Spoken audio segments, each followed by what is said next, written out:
Boa tarde, vamos com as notícias do nosso Maranhão. Com a minha apresentação, Érica Pala, e começa agora o Papo Aberto. Vem comigo, vem.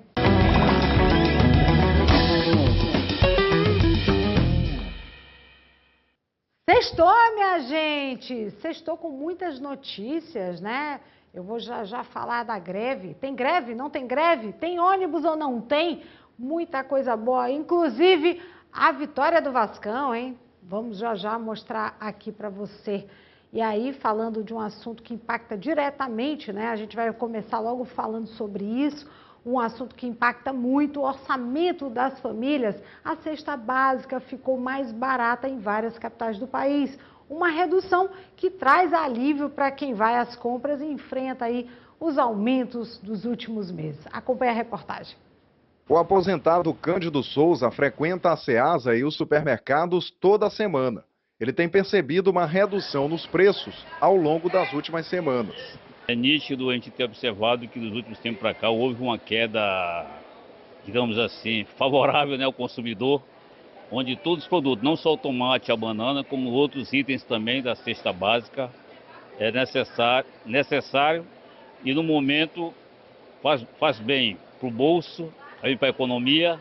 De acordo com a Pesquisa Nacional da Cesta Básica de Alimentos, divulgada pela Companhia Nacional de Abastecimento e pelo DIEESE, o custo da cesta básica de alimentos apresentou redução em 24 das 27 capitais brasileiras em novembro, na comparação com o mês de outubro. Em São Luís, o preço médio da cesta caiu 2,56% e fechou o mês em R$ 626,82. 7 dos 12 produtos tiveram redução nos preços, entre os quais o tomate e a banana, que são bastante procurados na Ceasa. No caso da banana, a redução foi de apenas 2%.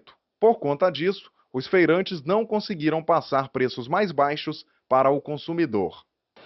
Teve uma redução, sim, mas muito pequena. E aí os fornecedores da gente, quase eles deixam do mesmo jeito como era antes, porque é uma semana eles sobem o preço, outra semana desce. Uma semana desce, é uma oscilação constante. Então por isso eles deixam quase a mesma coisa. Quando sobe uma semana, na outra semana desce. Aí quando desce um pouquinho, na outra semana sobe de novo o preço. Aí eles deixam no mesmo patamar, para não ficar nem subindo nem descendo. Nesse caso, não deu para repassar um valor menor para o consumidor? Não deu. Porque uma semana ele baixa o preço, outra semana sobe de novo, aí não deixou do jeito que está logo. Por outro lado, 5 itens registraram aumentos nos preços: feijão carioca, farinha de mandioca, óleo de soja, carne bovina de primeira e pão francês. O acumulado entre abril e novembro também mostra a tendência de queda no custo da cesta básica em São Luís, com redução de quase 7%. Nesse período, 10 dos 12 produtos pesquisados apresentaram baixa, com destaque para o arroz agulhinha, o tomate e o leite integral. Aí, né? É importante realmente quando a gente vê, né, preço baixar, gente, seja qual for. Só, às vezes, não são repassados. A gente viu na própria reportagem, né, o comerciante não conseguindo fazer esse repasse para o consumidor. Mas toda a queda nesse momento, principalmente agora, final de ano, começo de ano. Final de ano que vem as festas, começo de ano que vem as contas, se é que elas param em algum momento, né? Olha, o importante avanço na área da saúde foi a entrega aos maranhenses aí do novo centro de radioterapia, que vai ampliar o atendimento a pacientes em tratamento contra o câncer e reduzir o tempo de espera para os procedimentos. Acompanhe aí mais detalhes na reportagem. O Maranhão ganhou um novo centro de radioterapia, estrutura que ampliará a assistência oncológica no estado. As instalações foram construídas atrás do Hospital de Oncologia do Maranhão, no bairro da Vila Palmeira. Foram investidos mais de 15 milhões de reais para a instalação do serviço.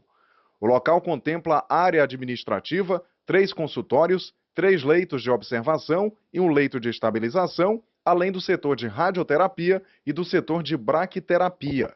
E com isso a gente vai reduzir a fila de pessoas que estão esperando para fazer esse tratamento de radioterapia. Não é uma coisa fácil, nós já temos o Aldenur Belo, que faz um grande trabalho com a instituição filantrópica, temos o Tarquino, o antigo Hospital Geral, que também faz esse trabalho, e aqui vai ser um anexo do Tarquino. Lá já se faz tratamento de câncer, mas a radioterapia será feita aqui, no Genésio Rego. E com isso a gente vai poder salvar muitas vidas. Esse é o grande objetivo, é salvar vidas e zerar as filas. A expectativa é de que sejam realizados mensalmente 540 procedimentos ambulatoriais, entre consultas médicas, sessões de radioterapia e braquiterapia, além de uma média de 50 exames, de acordo com a capacidade operacional da unidade. Assim que entrar em funcionamento, o Centro de Radioterapia do Maranhão será referência estadual para tratamentos de radioterapia e braquiterapia. Será o primeiro espaço do tipo no estado, construído em parceria com o Ministério da Saúde. É uma oportunidade do Maranhão, porque é uma virada de chave, porque é o primeiro centro de oncologia público do SUS, do Maranhão. Então isso com certeza vai mudar o jeito que o Maranhão vai poder cuidar das pessoas melhor, mas também formar médicos, formar outros especialistas que são necessários para o cuidado ao câncer de uma forma completa. O que a gente está vendo aqui no dia de hoje é uma parceria do governo federal com o governo estadual em uma das causas mais nobres que existe, que é a causa da vida. O Maranhão agora tem o primeiro centro completo de tratamento ao câncer do estado sendo público. Nós nunca tínhamos tido isso. Nós tínhamos um hospital que fazia a cirurgia oncológica e oncologia, mas tínhamos deficiências na braquiterapia, na radioterapia, e agora nós temos a concentração de todos esses serviços numa união de forças entre o estado e a União para tratar os pacientes, para tratar as pessoas que por muitos anos, muitas das vezes, não tiveram tempo de poder ser tratado. Que hoje é o maior problema do câncer é isso. O paciente às vezes demora tanto a ser diagnosticado que quando ele tem a primeira consulta, ele não vai ter, infelizmente, a segunda. Então aqui nós temos hoje um serviço que visa a prevenção, visa o combate à doença e principalmente o tratamento. O local também deverá contabilizar aproximadamente 1.400 atendimentos não médicos por mês, com equipe multidisciplinar, contemplando acompanhamento de enfermagem, fisioterapia, fonoaudiologia, serviço social, psicologia e terapia ocupacional. E é bem isso, né?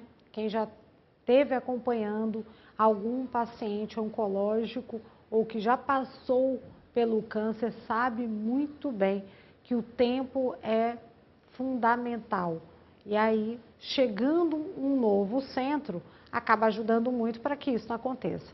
Olha, na madrugada, né, tivemos aí algumas imagens, inclusive, sobre um incêndio. Olha só, incêndio que atingiu lojas no centro da cidade, ali no entorno do Mercado das Tulhas, né, centro histórico de São Luís. O Corpo de Bombeiros foi acionado na madrugada dessa sexta-feira, conteve as chamas por volta aí de 1h30 da manhã a 2 da manhã. Não teve registro de feridos, que bom, né? Um dos estabelecimentos que armazenava grande quantidade de material de alumínio teve o telhado aí destruído pelos fogos e as chamas se espalharam para o outro casarão. A rua permanece interditada, né? E a causa do incêndio ainda vai ser averiguada, mas a gente traz mais informações com Daniel Amorim.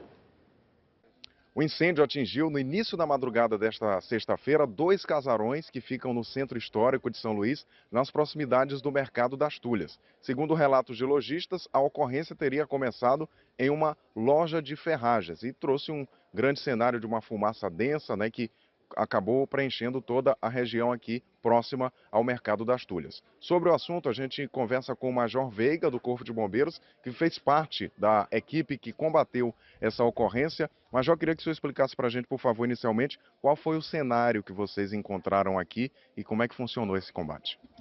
O cenário foi de um incêndio em duas edificações comerciais. Então foi feito o primeiro combate. E nesse combate nós conseguimos isolar o incêndio dentro dessas duas áreas, evitando que ele se propagasse para o entorno. E aí, como é que foi esse combate? Demorou muito? Como é que funcionou a atuação da equipe? Na primeira atuação foi a montagem das linhas, o ataque direto e após isso as ações de rescaldo. Perdurou durante boa parte da madrugada. Há comprometimento de outros casarões? O que o senhor dá para dizer em relação a isso? Como o incêndio ficou enclausurado, nós temos ali apenas um risco de colapso de estrutura do telhado de uma das lojas, em virtude da própria característica construtiva de alvenaria de pedra e outros elementos, nós não temos esse risco de colapso estrutural, mas ainda é preliminar, estamos fazendo as análises para poder fazer os processos interventivos. Perícia sendo feita no local nesse momento, quais são os próximos passos, Major? Perícia sendo feito, levantando causa e foco, levantando hipóteses. A partir daí é produzido o laudo pericial e os proprietários tomam as suas ações devidas com relação à questão de seguro. Há uma previsão para a liberação da área aqui para os lojistas, né, para quem trabalha nessa região? Primeiramente, finalizando o período pericial. Existe a possibilidade da perícia estar sendo encerrada hoje, e aí deve ser feita a vedação das entradas com alvenaria para evitar vandalismo e a liberação da área. Agradecendo ao Major Veiga, que fez parte da equipe do Corpo de Bombeiros que combateu esse incêndio aqui que atingiu 2 casarões no início da madrugada desta sexta-feira, aqui no Centro Histórico, próximo ao Mercado das Tulhas. É uma região que é bastante conhecida. O incêndio foi controlado, área isolada nesse momento para o trabalho de perícia que está sendo feito pelas autoridades. E aí, gente, além dos estragos causados pelo incêndio no entorno, né, do Mercado das Tulhas, é um caso que a gente precisa levantar mais uma discussão, né, sobre a falta de fiscalização no centro histórico. Muitos imóveis antigos que não têm manutenção adequada apresentam instalações elétricas precárias e armazenam materiais inflamáveis sem controle. A ausência de vistorias regulares e de ações preventivas torna ainda mais a região vulnerável. As ocorrências, né, acontecem com frequência. O incêndio de hoje expõe a urgência de medidas efetivas para proteger o patrimônio e comerciantes e, lógico, a própria população. Esse caso merece e precisa de mais atenção. Atenção também para a situação, né, de crise no transporte de São Luís. O impasse, né, entre empresas, prefeituras, rodoviários. E aí o Daniel Amorim atualiza a gente se tem ônibus ou não tem. Fala aí, Daniel.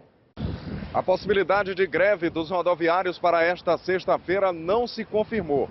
Desde as primeiras horas do dia, os ônibus da Grande Ilha de São Luís circulam normalmente. Na última terça-feira, o presidente do Sindicato dos Rodoviários, Marcelo Brito, deu um prazo de 72 horas para a regularização dos pagamentos de salários e da primeira parcela do 13º salário nas empresas que operam no sistema de transporte público na Grande Ilha. Os pagamentos dos trabalhadores, no entanto, estão sendo regularizados, segundo o presidente da entidade. Nessa quinta-feira foi realizada uma audiência na Vara de Interesses Difusos e Coletivos de São Luís. O Sindicato das Empresas de Transporte cobrou maior transparência do Executivo no que diz respeito ao cálculo dos valores das tarifas do transporte urbano. Os empresários têm pressionado bastante a Prefeitura a pagar o subsídio integral para poder cobrir os salários de motoristas, cobradores e fiscais de ônibus. A gestão municipal tem dito que os empresários estão colocando só 80% da frota para rodar, por isso não está repassando o valor total para o Sindicato das Empresas. O fato é que não houve greve nesta sexta-feira e a população da Grande Ilha de São Luís pode ficar tranquila, pelo menos por enquanto. A gente não sabe como vai ser no próximo mês, a gente vai seguir acompanhando e atualizando as informações aqui na Maranhão News. Aí, o Daniel deixou bem claro, né? Ao menos por enquanto. E aí é uma vergonha, né, minha gente? Porque fica nessa situação de impasse total. Ontem, inclusive, o próprio TRT fez um pronunciamento dizendo que não é o lugar específico para dizer quem pagou, quem deixou de pagar, não é setor de cobrança, e a população acaba sofrendo. E ontem ainda, né, existia aquela enorme interrogação se os ônibus iam ou não rodar. Agora imagina você, trabalhador, que precisa sair para trabalhar cedo, por volta de 4 horas da manhã, o padeiro sai mais cedo ainda, por exemplo, né? E aí sai na madrugada, na dúvida se vai ter ônibus, se não vai, né? Se vai conseguir voltar para casa, que ainda tem mais isso, né? Porque o pagamento ainda não saiu. Então, o Daniel falou aí mês que vem, mas o pagamento ainda não está na conta. Tá aí, negociata, né? É essa que é a situação. Ah, teve repasse da prefeitura, não teve repasse? Não importa, gente, não importa. Existe um contrato de licitação. A partir do momento que a empresa assume aí a responsabilidade, tem que rodar, né? Tem que rodar. Não tem, ou não dá conta de fazer o serviço. Né, Ed? Não é isso, Ed? Ed está aqui nos bastidores. O Ed estava revoltado aqui nos bastidores. É porque ele não quer saber desse negócio de ter greve, assim como você que está me acompanhando aí. não quer, eu também não, tá? Vou para um rápido intervalo, é rapidinho, eu volto já já. Segura aí.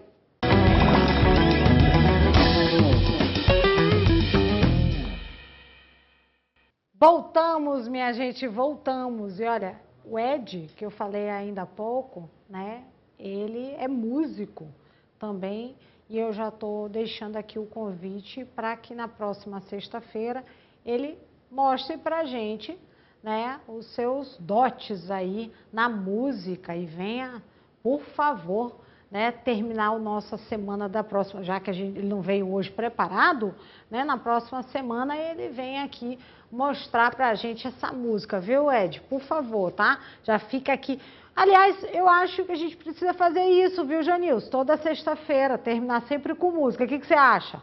Aqui nós vamos começando a mudar o roteiro assim, ao vivo, e você participa, interage comigo, manda a sua ideia também.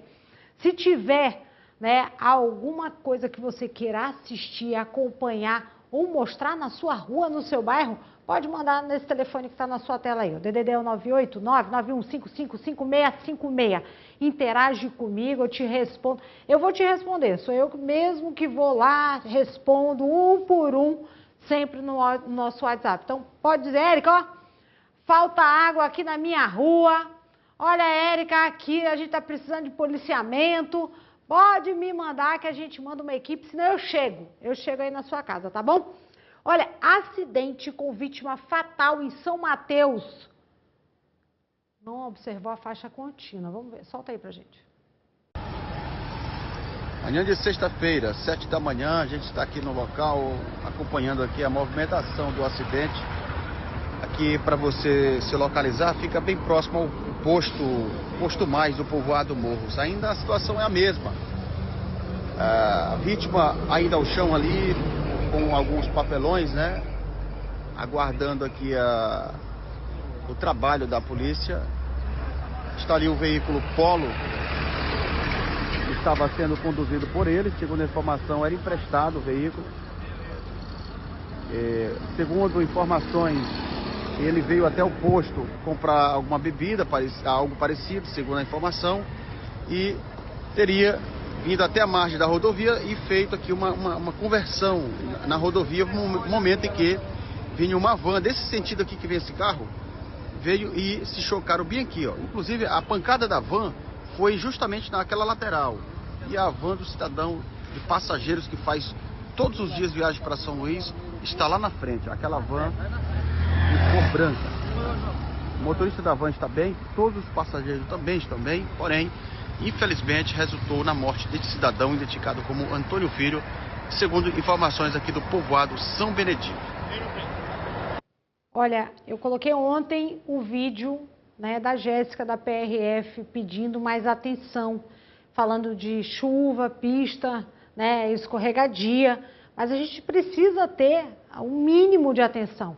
Por exemplo, a faixa contínua, aquela faixa ali que fica no centro, se ela está, né, contínua, o próprio nome diz, você não pode fazer ultrapassagem, imagina retorno no meio da BR. Infelizmente, né, o cidadão veio a óbito e estimo aqui, né, meus sentimentos à família, mas toda a atenção realmente é pouca nas estradas. Olha só.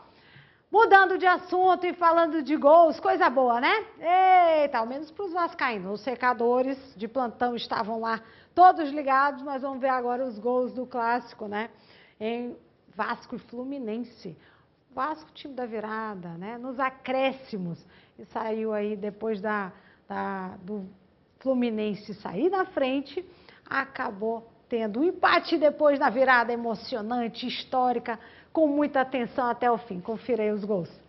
Costa, o René volta para lá, é René que bate em cruzamento, jogada ensaiada, Thiago Silva, chance do Fluminense, gol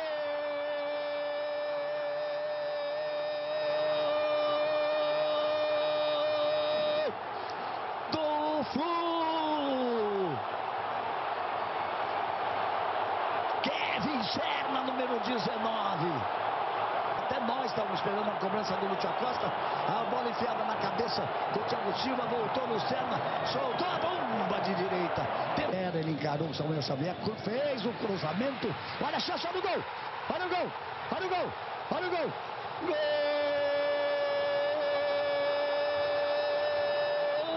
É do Vasco! Cima da linha da pequena área. A presença firme. Passou por todo mundo, ele chegou batendo. Olha, ele toca de lado. Lá vem chegando, chega pro Mita. Abriu pela esquerda, lá vem cruzamento. Derrete! Gol!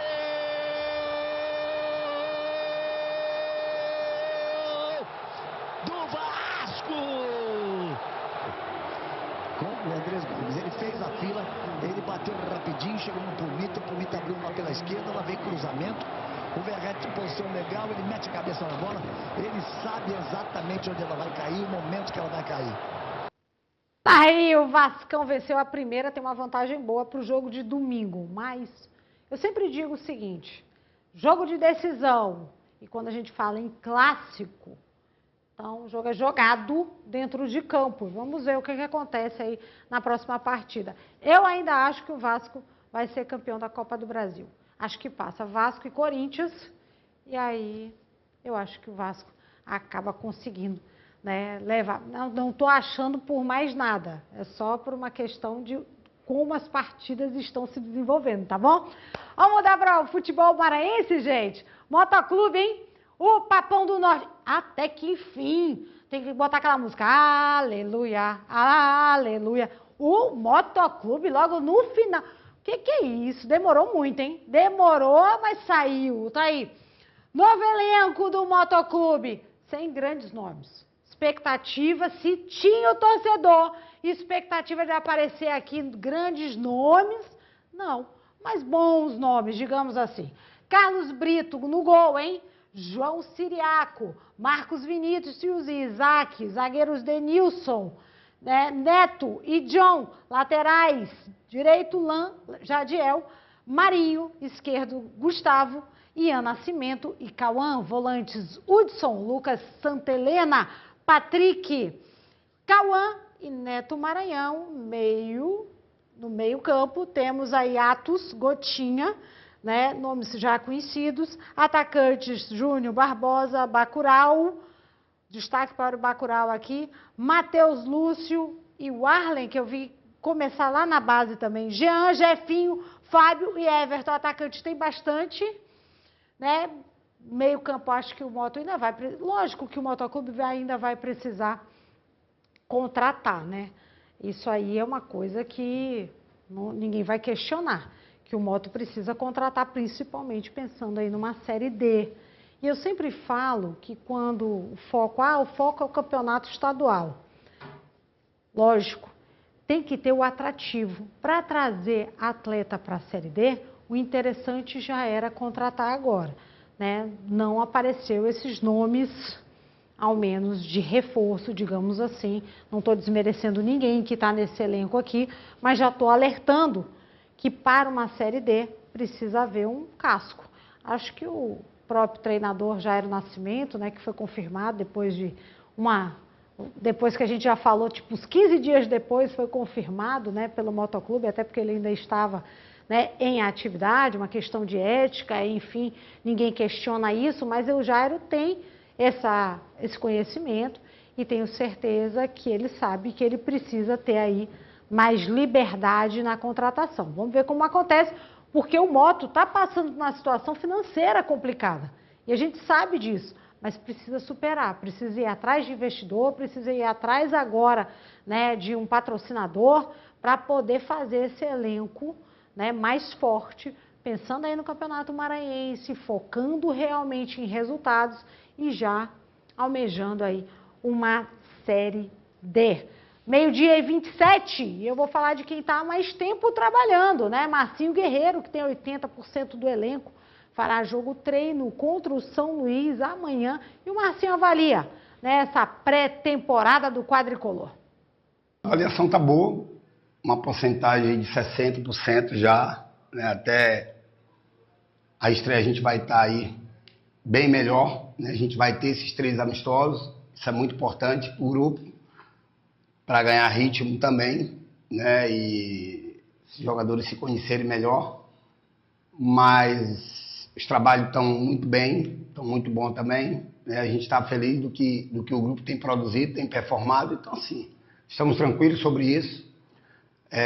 O trabalho continua, os amistosos vão nos fortalecer mais ainda para a gente entender, e esses jogadores entender também do que a gente vai ter pela frente, né? Principalmente no Campeonato Maranhense, que é um tiro curto, né? Jogo quarta e domingo. Então, assim, estamos preparados e esperamos fazer uma boa competição.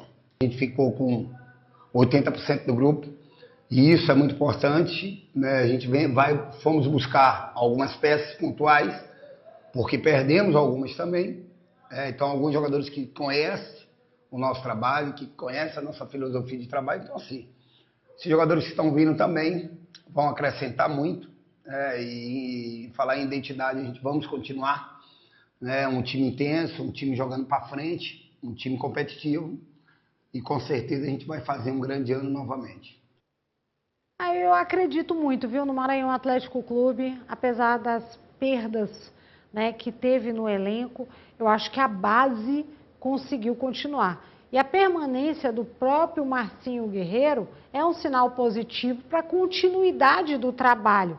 Então eu acredito que o Maranhão, e na verdade, né, em relação à apresentação, trabalho, treino, o Maranhão está na frente dos demais times. Então, isso aí eu acho que você, rubro-negro, ou você, tricolor maranhense, você, torcedor do Tum-Tum, né, enfim, acho que os demais torcedores também concordam comigo.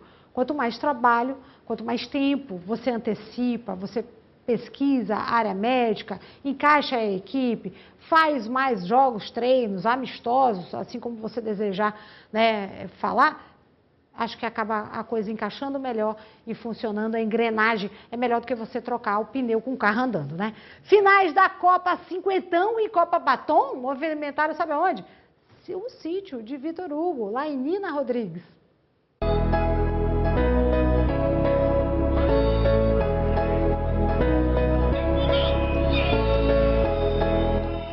Mais duas finais movimentaram o sítio Vitor Hugo, em Nina Rodrigues, no último domingo, 30 de novembro. A terceira edição da Copa Batom reuniu diversos atletas de Nina Rodrigues e região. O Cristal saiu campeão, fazendo uma grande final. Já no masculino, o time do sítio Vitor Hugo saiu campeão. Vale lembrar que no masculino, a categoria era cinquentão. Hoje a gente teve a final, né? Final da Copa Batom e Copa de Cinquentão, né? No sítio. Copa Cinquentão já há um bom tempo que a gente faz a Copa Cinquentão. E a Copa Batom é a terceira edição da Copa Batom. A gente faz o esporte sempre, entendeu? Para que a gente possa promover o entretenimento já com as pessoas de certa idade, né? Para não se sentir excluído. A gente convida e é uma grata satisfação a gente organizar, a gente participar, a gente jogar, e hoje ainda mais grata ainda por ser campeão. Agradeço ao Cid, entendeu? A professora Vanusa, que foi uma parceria muito boa de a gente fazer os 2 campeonatos juntos aqui, e eu só agradecer a todos, agradecer a Deus em primeiro lugar, e a família e todos os jogadores que participaram dessa edição da Copa Cinquentão e Copa Batom. E assim, é um incentivo que eu tenho sempre feito para o futebol feminino de Nina Rodrigues, essa participação, essa parceria, essa diversão que é o futebol, que traz saúde, que traz alegria. E as meninas estão sempre comigo, estão sempre participando. E essa competição teve 5 equipes e que foi misturado. O time de veteranas com o time das meninas que são mais novas. Então eu me sinto muito feliz e satisfeita. E também agradeço todos os patrocinadores que nos ajudaram. E elas também, que toparam, né, de imediato participar desse campeonato. Tá, obrigada, Erlan. Tá aí o esporte amador com aquela cobertura dos meus amigos da TV Potência. Muito obrigada. Assim a gente vai criando essa interatividade com todo o nosso estado, né? Vou ficando por aqui. Sextou, ó, coração. Que Deus abençoe vocês. Bom final de semana até segunda, se Deus quiser. Tchau.